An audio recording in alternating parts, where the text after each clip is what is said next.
여러분 안녕하세요. 찾아가는 새벽기도 시카고 예수사랑교회 조선영 목사입니다. 오늘도 변함없는 주님의 은혜와 평강이 저와 여러분의 삶의 종일 풍성하기를 기도합니다.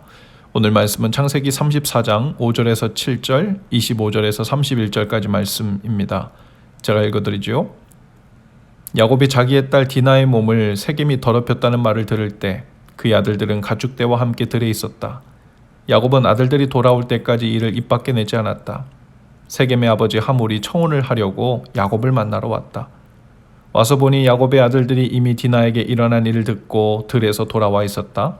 세겜이 야곱의 딸을 욕보여서 이스라엘 사람에게 부끄러운 일, 곧 해서는 안 될 일을 하였으므로 야곱의 아들들은 슬픔과 분노를 억누르지 못하고 있었다. 사흘 뒤에 장정 모두가 아직 상처가 어물지 않아서 아파하고 있을 때 야곱의 아들들은 곧 디나의 친오라버니들인 시므온과 레위가 칼을 들고 성읍으로 쳐들어가서 순식간에 남자들을 모조리 죽였다. 그들은 하몰과 그의 아들 세겜도 칼로 쳐서 죽이고 세겜의 집에 있는 디나를 데려왔다. 야곱의 다른 아들들은 죽은 시체에 달려들어서 털고 그들의 누이가 욕을 본 그 성읍을 약탈하였다. 그들은 양과 소와 나귀와 성 안에 있는 것과 성 바깥들에 있는 것과 모든 재산을 빼앗고 어린 것들과 아낙네들을 사로잡고 집안에 있는 물건을 다 약탈하였다. 일이 이쯤 되니 야곱이 시므온과 레위를 나무랐다. 너희는 나를 오히려 더 어렵게 만들었다. 이제 가나안 사람이나 브리스 사람이나 이 땅에 사는 모든 사람이 나를 사귀지도 못할 추한 인간이라고 여길 게 아니냐. 우리는 수가 적은데 그들이 합세해서 나를 치고 나를 죽이면 나와 나의 집안이 다 몰살당할 수밖에 없지 않느냐. 그들이 대답하였다. 그가 우리 누이를 창녀 다루듯이 하는데도 그대로 두라는 말입니까? 아멘. 야곱의 외동딸 디나는 17살이었습니다. 야곱은 디나의 나이 7살에 숫곳에 와서 2년을 머무르고 세겜에서 8년을 머물렀습니다. 디나는 꽃다운 나이 17살이 되었을 때 그 세겜 땅 여자들을 보러 나갔다고 했어요. 성경학자들에 의하면 디나는 세겜성에 축제가 있었는데 축제 때 그 마을 여자들과 사귀러 나갔다고 했죠. 아마도 당시 세겜 여인들처럼 예쁘게 꾸미고 나갔을 것입니다. 그런데 히위족 속 하몰의 아들이자 그 땅의 추장이었던 세겜이 그 디나를 보고 끌어들여 성폭행을 한 것이죠. 야곱은 하늘이 무너지는 소리를 들었지만 아들들이 들에서 돌아올 때까지 함구하고 있었죠. 그 후에 세겜이 디나를 사랑하는 마음이 생겼다고 했습니다. 세겜은 아버지 하몰을 대동하고 야곱을 찾아와서는 청혼을 합니다. 시므온과 레위는 분을 참지 못하고 세겜 족속을 멸절할 계책을 세우죠. 세겜 추장을 비롯하여 세겜의 모든 남자들이 자신들처럼 할례를 받는다면 디나와 혼인하게 해주겠다고 거짓말을 합니다. 세겜은 디나를 사랑했고 세겜은 세겜 족속 가운데 존귀한 자였기 때문에 그는 야곱 아들들의 요구대로 세겜 사람들에게 할례를 하고자 설득을 했죠. 세겜은 세겜 족속들이 할례를 받는 것이 그들에게 유익하다고 했습니다. 이스라엘 후손과 결혼하면 그들이 가지고 있는 재산이 모두 세겜 족속의 것이 될 것이라고 설득했죠. 그리고 그들은 모두 그 말을 좋게 여겨 할례를 했습니다. 그들이 할례를 했다는 말은 겉으로나마 그들이 하나님을 믿기로 결단했다는 의미죠. 그들이 자신들의 유익을 위해서 하나님의 백성이 된 것입니다. 세겜 사람들이 모두 할례를 하고 아직 고통스러워하고 있을 때 야곱의 두 아들 시므온과 레위는 세겜의 모든 남자를 죽였다고 했습니다. 뿐만 아니라 세겜 땅의 모든 자녀와 아내들을 포로로 잡아왔고 또 야곱의 다른 아들들은 가서 많은 재물을 노력하기도 했습니다. 이들은 분노와 복수의 마음을 빼앗긴 나머지 거룩한 하나님의 백성의 모습은 안중에도 없었죠. 더구나 세겜 사람들에게 하나님을 믿으라는 말로 속이고는 그 믿겠다는 사람들을 죽인 것입니다. 그들은 혈기 때문에 제정신이 아니었죠. 그들은 아무 죄 없는 그 성 사람들 모두를 하몰과 세겜과 함께 죽인 겁니다. 재산까지 노략질하는 악한 본성을 드러냈죠. 왜 야곱의 집에 이런 안타까운 비극이 일어났을까요? 물론 디나를 겁탈한 세겜의 죄이죠. 그러나 그 죄는 거기서 끝나지 않았고 야곱의 모든 아들들이 줄줄이 죄의 구렁텅이 속으로 끌려 들어갔습니다.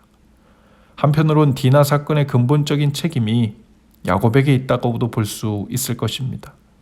야곱은 하나님께서 약속대로 안전하게 가나안 땅으로 돌아오게 해주셨지만 베델에서 자신이 한 서원을 갚지 않고 있었습니다.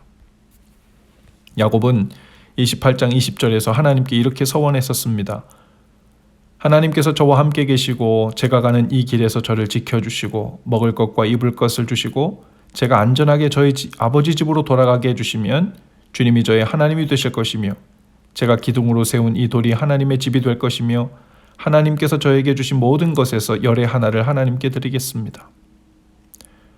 하나님께서는 약속대로 야곱이 하란에 도착하는 돌아오는 모든 길목에서 지켜주셨고 먹을 것과 입을 것은 물론 넉넉한 재물까지 주셨고 안전하게 가나안으로 돌아오게 해주셨지요. 그러나 야곱은 가나안에 돌아오는 즉시 베델로 돌아오지 않았고 세겜 땅으로 가서 정착해버렸습니다. 그리고 무려 8년이나 지난 겁니다. 물론 야곱이 베델로 곧장 가지 않았기 때문에 하나님께서 세겜을 통해 디나에게 못된 짓을 하게 시켰다는 의미는 아닙니다. 그러나 적어도 야곱이 하나님과의 약속을 기억하고 베델로 올라가 정착했다면 이런 고난과 비극을 겪지 않아도 되었을 것입니다. 그러면 왜 야곱은 베델로 가지 않고 세겜으로 가서 정착했을까요?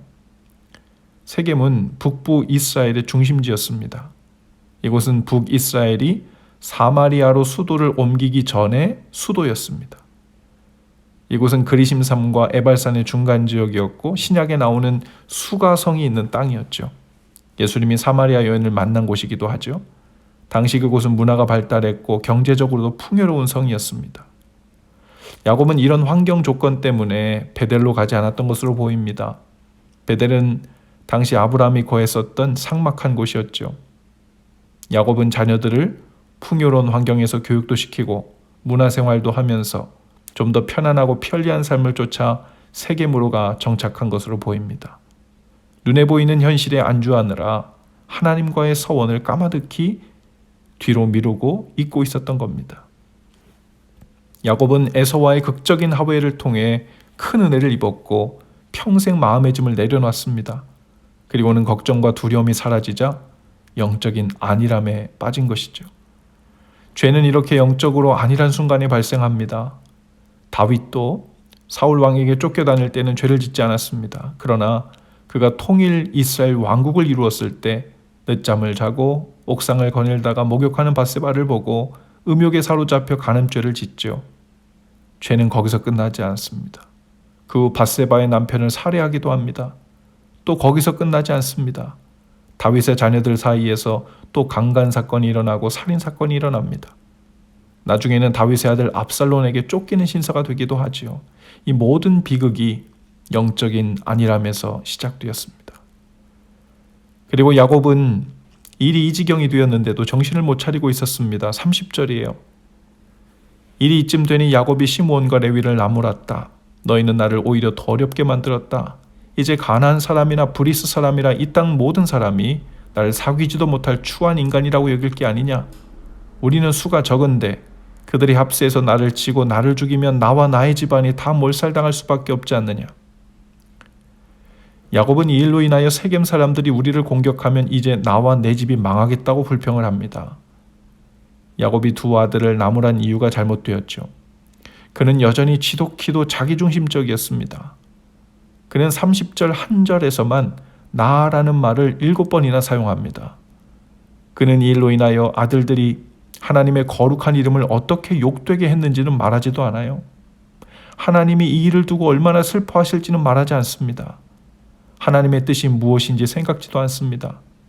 딸 디나에 대한 걱정이나 위로의 말도 한마디 없습니다. 오직 자기, 나뿐입니다. 그는 자기라는 말만 반복합니다. 가장으로서 온 가족의 안위를 걱정했기 때문에 하는 말이라고 치부하기에는 너무도 이기적이고 말과 태도에서 방향이 잘못되어 있었죠. 참 구제불능처럼 보입니다. 하나님으로부터 그런 놀라운 은혜를 입고 극적인 회복과 또 은혜와 평안을 얻었음에도 불구하고 답이 없는 자처럼 보입니다. 그러나 그런 야곱에게 우리는 돌을 던지지 못하지요. 그런 야곱의 모습이 바로 우리 모습이기 때문입니다. 우리도 문제가 터지면 이 일에 대한 하나님의 마음은 어떠실까? 하나님의 뜻은 무엇일까? 이것을 생각하기보다는 오직 나에게 유익이 무엇이고 손해가 무엇인지를 계산하고 따지기에 바쁘지요. 그리고는 나를 뺀 나머지 사람들을 인하여 불평하기 바쁘고 원망하기 바쁩니다. 야곱은 아들들에게 너희들 때문에 망하게 되었다고 말했어요. 야곱은 약복강에서 환도뼈가 위골되었지만 아직도 자기 중심에서 변화되지 못하고 있었던 겁니다. 오늘 우리 안에도 야곱처럼 끈질기게도 자기중심적인 모습이 보일 것입니다. 아픔과 고통이 있는 사람을 그대로 공감해 주지 못하고 판단하고 정죄하며 심지어 불평과 원망을 쏟아놓으며 공격하기도 하죠.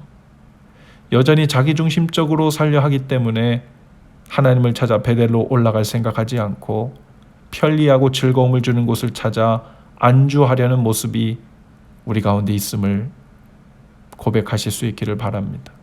위로할 자를 위로하고 용서할 자는 용서하고 하나님께 처분을 맡겨야 할 일은 맡겨드리는, 그래서 단순히 이타적인 사람이 되는 것이 아니라 하나님을 중심에 모신 삶으로 전환되어 가실 수 있기를 주님의 이름으로 축복합니다. 기도합시다. 주님, 저희 안에 비겁한 야곱이 있습니다. 자신을 너무도 사랑하다 못해 우리 자신을 숭배하는 수준입니다. 나에게 피해가 되는 일이면 불평과 원망거리가 될 뿐이고 하나님의 뜻과 하나님의 영광은 안중에도 없으며 스스로 속이며 사는 자 같은 야곱입니다. 주님, 저희의 이름도 바꾸어 주옵소서. 나를 위해 끊임없이 남을 속이고 하나님을 속이고 기만하는 삶이 아니라 하나님을 위해 정직하게 하시고 맡겨주신 사람들 앞에서 겸손히 행할 줄 아는 은혜를 주옵소서. 예수님 이름으로 기도합니다. 아멘. 여러분, 오늘도 예수 사랑으로 화이팅입니다. 내일 아침에 다시 찾아뵙지요.